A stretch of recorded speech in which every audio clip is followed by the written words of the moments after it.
विद्यार्थियों, आज मैं सरोज पांडे आप लोगों के बीच कविता फूल और कांटा की व्याख्या हेतु उपस्थित हुई हूँ। इस कविता के रचयिता महान एवं श्रेष्ठ कवि अयोध्या सिंह उपाध्याय हरिऔध जी हैं। अयोध्या सिंह उपाध्याय हरिऔध जी हिंदी के एक सुप्रसिद्ध साहित्यकार थे। खड़ी बोली हिंदी के कवियों में अयोध्या सिंह उपाध्याय हरिऔध जी का प्रमुख स्थान है। कविता फूल और कांटा के माध्यम से कवि हमें यह संदेश देना चाहते हैं कि केवल अच्छे खानदान में जन्म लेने से बड़ा नहीं हुआ जा सकता। बड़े होने के लिए बड़प्पन का होना निहायत जरूरी है। इस कविता में कवि ने फूल और कांटे की तुलना उनके विभिन्न स्वाभाविक गुणों के आधार पर की है।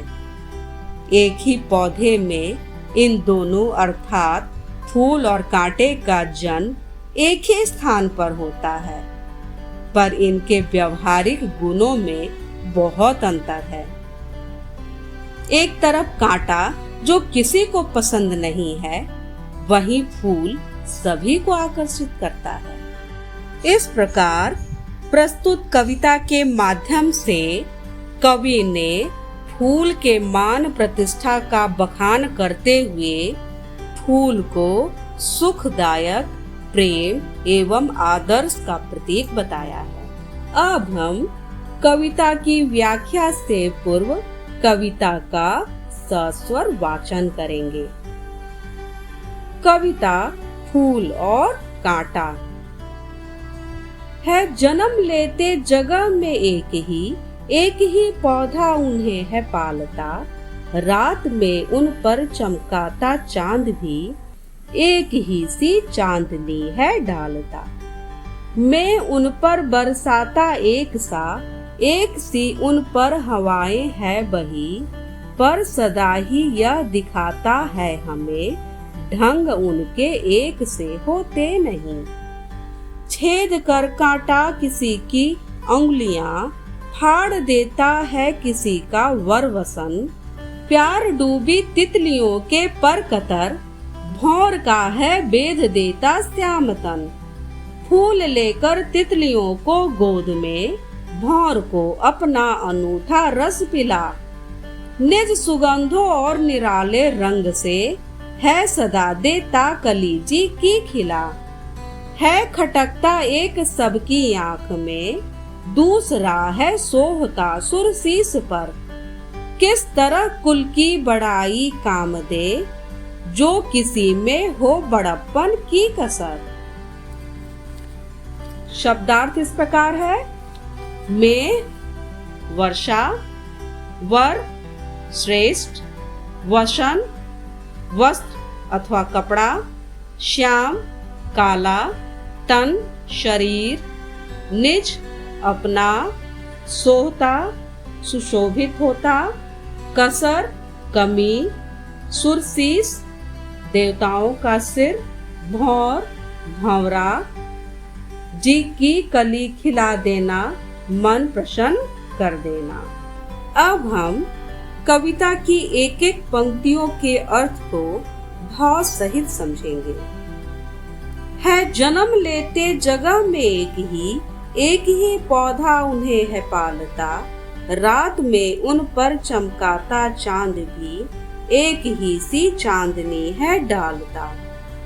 कवि कहते हैं कि एक ही पौधे में फूल और कांटों का जन्म होता है, पर उनके व्यवहार और गुणों में बहुत अंतर होता है, जबकि इनका पालन पोषण समान रूप से होता है। रात में चांद अपनी चांदनी समान रूप से बिखेरता है। आगे की पंक्तियां इस प्रकार है। मैं उन पर है बरसाता एक सी उन पर हवाएं है बही। पर सदा ही यह दिखाता है हमें ढंग उनके एक से होते नहीं। कवि कहते हैं कि बादल उन पर समान रूप से अपना जल बरसाता है।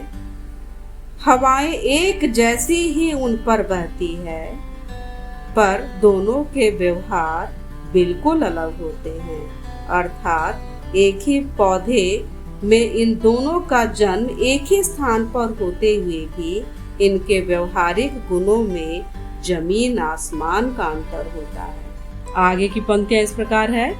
छेद कर काटा किसी की उंगलियां, फाड़ देता है किसी का वर वसन।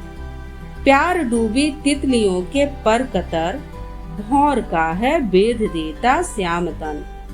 कवि कहते हैं कि कांटे उंगलियों में चुभते हैं। यह किसी के वस्त्र की परवाह न करते हुए उसे फाड़ देते हैं। इतना ही नहीं, यह तितलियों के पंख को कतर देते हैं तथा भौरों को भी घायल कर देते हैं। फूल लेकर तितलियों को गोद में, भौर को अपना अनूठा रस पिला। निज सुगंधों और निराले रंग से है सदा देता कली जी की खिला। कवि कहते हैं कि दूसरी तरफ फूल तितलियों को अपनी गोद में लेता है, भौरों को अपना रस पिलाता है, अपने सुगंध और आकर्षण से सभी को खुशी देता है। आगे की पंक्तियां इस प्रकार है खटकता एक सबकी आंख में, दूसरा है सोहता सुर शीस पर। किस तरह कुल की बड़ाई काम दे, जो किसी में हो बड़प्पन की कसर। कवि कहते हैं एक तरफ कांटा जो किसी को भी पसंद नहीं है, वही फूल तो ईश्वर के शीश पर चढ़ाया जाता है। जिसमें बड़प्पन की कमी होती है, उसके कुल की बड़ाई काम नहीं आती है। अर्थात भले ही मनुष्य अच्छे या उच्च कुल में जन्मा हो, पर उसका स्वभाव अच्छा ना हो, उनमें बड़प्पन के भाव नहीं है, तो सब व्यर्थ है। इस प्रकार कवि इस कविता के माध्यम से हमें यह सीख देना चाहते हैं कि मनुष्य की महत्ता एवं उसकी सच्ची पहचान उसके सद्गुणों एवं व्यवहार से होती है, ना कि ऊंचे कुल में जन्म लेकर घृणित कार्य करने से। आदर्श जीवन व्यतीत करने के उद्देश्य से मनुष्य को फूल के स्वाभाविक गुणों को अपनाना ही श्रेष्ठ होगा। धन्यवाद विद्यार्थियों, आपका दिन मंगलमय हो।